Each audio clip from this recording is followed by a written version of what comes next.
ভাই যেতে পারবো? যেতে পারবো মানে যেতে হবে, যেহেতু চলে আসছে, বাট আর কিছু করার নেই। এই জলবদ্ধতার মূল কারণ হচ্ছে আমরা সাধারণ জনগণ কিছুটা দায়ী আছে, কেননা রাস্তার দুই পাশে যে ড্রেনগুলো দেখতে পাচ্ছেন আপনারা, ড্রেনগুলো টোটালে ময়লা আবর্জনা ফেলে বন্ধ ভাই করে সামনে রেখেছে। কতটুকু পানি হবে? গাড়ি যাবে? আমার গাড়ি যাবে তো? ও আচ্ছা। যাই হোক, একটু হলেও ভরসা পাইলাম, যেতে পারবো। আমি তো ভাবছিলাম আমি গাড়ি নিয়ে পানি নিচেতে ডুবে যাব।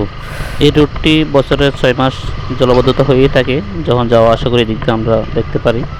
তবে ড্রেনগুলো একটু পরিষ্কার রাখার চেষ্টা করলে কিছুটা হলে জলবদ্ধতা থেকে মুক্তি পাবো আমরা সাধারণ জনগণ। আর এই ভিডিওতে আপনাদেরকে দেখাতে পারবো কে কতটুকু পানি খেয়েছে, গাড়ি কতটুকু খেয়েছে, গাড়ির মালিক কতটুকু খেয়েছে। তা আমারও মনে হচ্ছে যে আমিও পানি খাইতে হবে, আমার গাড়িও খাবে। আল্লাহ ভরসা কতটুকু যাইতে পারি দেখি।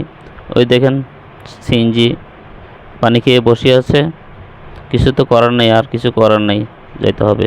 এই বাইকওয়ালা ভাইও বাইকের পানি খাওয়াই দিয়ে উনি বসে আছেন, কিন্তু বিকল্প রাস্তা খোঁজার দরকার ছিল ওনার। এই দেখেন এই ছোটো শিশুটা কত কষ্ট পাচ্ছে, আর মা, আসলে মার মতো আপন কেউ হয় না। মা পানিতে ভিজে ভিজে শিশুকে নিয়ে যাচ্ছে। আমি আবারও বলি ভাই, মার মতো আপন এই পৃথিবীর মধ্যে আর কেউ নেই।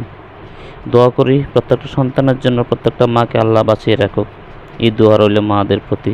আর আমার এই ভিডিও যদি আপনাদের ভালো লাগে থাকে, অবশ্যই লাইক কমেন্ট শেয়ার করবেন। আপনাদের সহযোগিতায় অন্য একটি ভিডিও বানাতে উৎসাহিত হব। সবাই ভালো থাকেন, সুস্থ থাকেন, আল্লাহ হাফেজ।